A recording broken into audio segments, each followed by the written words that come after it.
Hey ladies and gentlemen, welcome back to the channel. As always, it is Nick here, back to your daily crypto news and analysis. And today we are going to be talking about Ripple and XRP, as well as the vast majority of crypto and finance. And with that being said, let's just dive on in and let's start off with this tweet here from Assets Daily. So this is the debt clock, and recently we start to see a lot of these images being posted over on the debt clock. Now this one specifically is talking about protection, banking services, gold, things like that. Now, a lot of it has been pinpointing to religion as well. It's definitely interesting. But again, a lot of this is talking about giving the banks gold in terms for like a paper receipt, for an example. And a lot of it's just odd. It's off. But it's proving how broken the overall banking system is, right? And I've talked about it. The biggest scam in the world is fractional reserve banking. But outside of this, right, this is not the first message getting posted from the debt clock. For example, here you guys have from Ryan Cunningham. Now he posted a few of these images. Now they're talking about Rothschilds selling, heirlooms. We see Soros, $29 billion closed out of his offices. We do see, let's not forget, the weekly notices on the debt clock pointing towards a return to the gold standard. It's all collapsing. Now, I don't know if we are getting, ready to have a gold-backed system yet again, but don't worry, we will talk about that in this video as well. But some of these interesting messages definitely pinpoint to something coming. Maybe somebody knows something that we don't. I have no idea, but money is changing. Right? Like money is going to change. The overall financial system is going to change. And we know this from a lot of the information that we have covered on this channel specifically. We know that the US is in trouble. When we look at debt, specifically on a lot of these screenshots, right? You can't really see it on this one. On this one, you can't really see it either. But for the most part, we are in $33 trillion worth of debt. And you might think, well, maybe we should be worried about that, right? No, they're not worried at all. For an example, here we see a post from Bitcoin.com news. Despite $33.56 trillion debt clock ticking, Yellen claims the US can handle 2 wars. I keep telling you guys, and I said it already over on Twitter, I don't care if you're Republican, I don't care if you're Democrat, right? When we look at wars and when we look at what's going on specifically around debt, they want this. They love war. War gives them an out to print more money. And if you go back in time, in history, to all the wars, guess what? You could probably figure out information regarding how they were funded by bankers, and how the government during that time loves it. Because guess what? War makes money. And that's why they're not worried about the debt, because they know that they're going to print more money. They know that this is what money is. It's made up. It's fake. It's numbers on a screen. That's all it is. To them, they don't care. But that's why we are gearing up for a massive change. They want this. They want to collapse the traditional system. I keep saying this. It's self-sabotage. This has been their plan all along. Outside of this, we still see BRICS putting pressure on. First and foremost, 40 countries already seeking to join at the 2024 summit. We know that. China and India ditched the US dollar for oil, saving $17 billion. Fast forward, here we have, from yesterday, BRICS payments in US dollar declined by 25% for Russian oil. The world around us is changing, and something very, very big is on its way. Here you guys have, back in January, proving the fact that crypto is at the forefront of this. Russia and Iran eye up trade using cryptocurrencies to avoid dollars and sanctions. And guess what? The sanctions were an accelerant. I said it over on Twitter as well. I think it was maybe a couple months ago, I talked to you guys about BRICS, and I talked to you guys about Russia, and I talked to you guys about, us putting a sanction on Russia as well. March of 2022, over a year ago, when we announced the overall sanctions against Russia. And by the way, this proves that it's a big distraction as well. At the same time, we announced Executive Order 14017, I want to say it is. I might be wrong in the numbers, don't quote me. But the Executive Order basically introduces a US CBDC. The sanctions are an accelerant for us to move forward on with a CBDC. It was hidden behind all of it. Outside of this, right, we know that Russia has been tapping into crypto for a while. Here's April as well. Russia moving forward with crypto international settlement experiment. This is again a year after we sanctioned them. Their whole move on crypto is literally to avoid the dollars and sanctions. Beyond this, we know back in June, Russia was talking about launching a crypto payment solution for cross-border settlements, and they did. This was a big move as well. And again, this is something that's live. It's already live there. And then the big thing, right? We heard talks of Russia launching their CBDC as well. All of this is pinpointing to crypto. It's pinpointing to CBDCs. It's pinpointing to the new financial system. And guess what?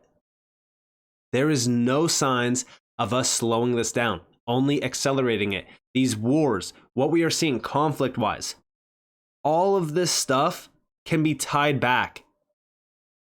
$6 billion funded this war that's happening right now. We know this. It's proven. And I keep saying it all the time. Like, I don't like to talk about these conflicts because innocent people do not deserve to die. And I've said that 100 times already, and I will continue to say that. And the worst part about this is that the people that you least suspect, leaders of governments, people that everyone loves and looks up to, these are the same people that are funding these wars. And it's all behind a vision. Outside of all of this, though, we know that this new system is coming. We know that this is the big thing happening. Go all the way back to just 9 hours ago. When we talk about ISO 20022, 2004, ISO 20022 is launched. It takes 20 plus years for it to integrate. We are now at the integration timeline. But check this out. From ISO 20022, let's do it. Major confirmation directly from Swift. ISO 20022 plus November 2023 standards release are allowing the usage of digital assets with MT/MX messages via APIs. RippleNet is cloud-based API solutions. But check this out. Who is coming from Swift indeed and will be making the second presentation. And of course, Swift is quite a player, right, in the ISO messaging. So Sharifa. Thank you, Anna. So first of all, I would like to thank you for the work that you've been doing. From a Swift perspective, this is extremely important to us to hear it from the industry. It's not really our purpose nor our role to dictate things. So very welcome this perspective. What I'd like to say is, and I'm turning to the audience right now, we do have a very large community at Swift, 11,000 players, 6,000 of them active in the security space. We'd like to hear from the rest of the world as well. So please get engaged. Please share your own perspective on this ISO 1502-2002 coexistence. The second point I wanted to mention, and it's linked to the question that was raised around digital assets, tokenized assets, and DLT. It's a bit like in the standards world, right? Traditional and digital ecosystems are going to coexist. And in order for us to achieve the goal that Andrea was mentioning in terms of achieving efficiency, making things work, and services adopted, we will go through a coexistence in the digital space as well. And what we've been doing as part of the standard maintenance releases, I believe we started somewhere in 2019, 2020, is to update the MT and the MX messages to carry digital information. So that is also extremely important until we find what is the future way of communicating in a digital asset space, be it APIs, as you said, Jean-Paul, trying to stick to the ISO 20022 data model or anything else. Thank you. And we also see up here from ISO 20022, let's do it. Swift, November 2023, digital asset activation. Look at this. The release is scheduled for November of this year. Outside of this, check this out. The securities messages of this report now accommodate digital assets. Swift has also made changes to its foreign exchange messages in the same report. FX is the big thing, 7.5 trillion per day. There is now added support for digital currencies and non-deliverable FX trades that do not have an ISO 4217 currency code. Down here, these changes outlined in Swift Standards Release 2023, along with other innovations, will be implemented on the Swift network starting on November 19th this year. The Swift Standards Release 2023 will relax the requirement to have a blockchain address or wallet account number to use digital tokens. CBPR Plus usage guidelines. This is cross-border payments. I'm telling you guys, pay attention to these dates. I'm not a big dates guy, but these ones, I do think that these are very important, especially this November 19th timeline regarding Swift and ISO 20022. Beyond this, back to what I was saying with Russia. Remember when they were talking about the gold-backed currency as well? Now this got debunked, but I do think that gold, along with crypto, is a crucial piece. Let's go here to April 6th. Central banks are buying gold at a record pace so far in 2023. Look at this. Look at the buying of gold. This is insane. Since going all the way back to 2010, it's the strongest start of gold buying from central banks. BRICS will continue to be huge buyers as well. They continue to buy a massive amount of gold. Now, for those that think, because we've seen regulations, we've seen the regulators going rogue in the US, crypto is falling behind in the US is going to be killed, the US is done, right? Because that's the narrative. Well, first and foremost, right? 2023, central banks bought the most gold on record last year in 2022, leading up to this year. We've seen banks collapsing. All of this is tied back. But guess what? Guess who is the largest holder of gold reserves? The US. Now, could we trust this figure? Because, again, we never got an insight into Fort Knox, but can we trust this data? We don't know. But if the US is the largest holder of gold reserves, and we are starting to see the world, the central banks of the world, buying up gold in a massive way, at the same time that over 93% of them are experimenting with CBDCs, what can we come to the conclusion of? CBDCs, gold, and crypto are all playing a part in this new system. And I've talked about this new system, a possibility behind it. Now, of course, this is speculation, but this is the coming reset of the international monetary system. This is based upon the book, The Death of Money by James Rickards. I shared this multiple times already on this channel. We have gold price, non-deflationary price of gold in a global gold-backed SDR standard. It's tied all the way down here, right? Fractional gold reserve required. How do you get fractionalization of gold? Well, you could tokenize it. You could have it tokenized and fractionalize it, or you could just fractionalize it itself, right? Beyond this, tier 1, the SDR, which would be defined as equal to a specified weight in gold. Tier 2, well, here you guys have all of these central bank digital currencies and all of the major ones. And all of these, well, they'll be backed by gold. And then, of course, where does XRP play a role? Could be a bridge currency, for example. That's what's outlined here. It could be. We don't know if it will be, but it could be. But this would make sense, right?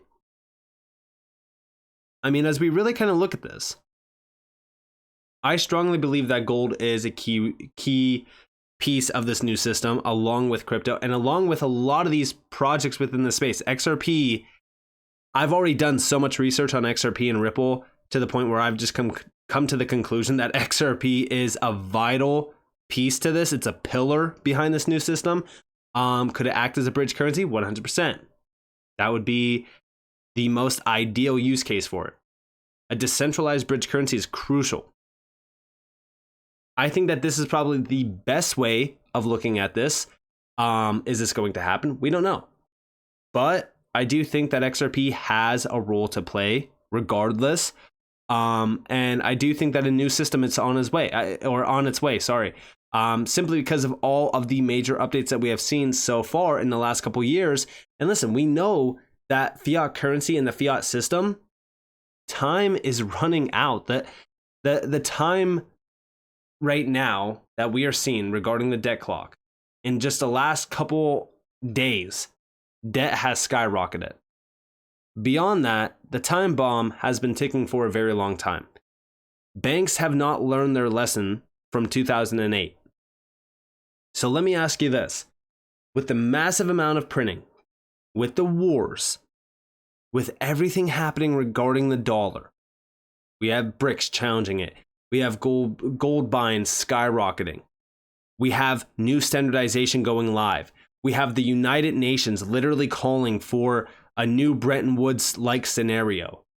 At the same time that we are seeing banks collapsing, what do you honestly think is going to happen next? We are gearing up for a massive change. And it all starts with ISO 20022, in my opinion. So with that being said, I hope that you guys enjoyed this video. If you guys did, definitely leave a like, subscribe, turn notifications on because more free content. You guys are more than welcome to follow me on Twitter and join the free Discord in the description below. And with that being said, guys, this has been Nick. Peace out.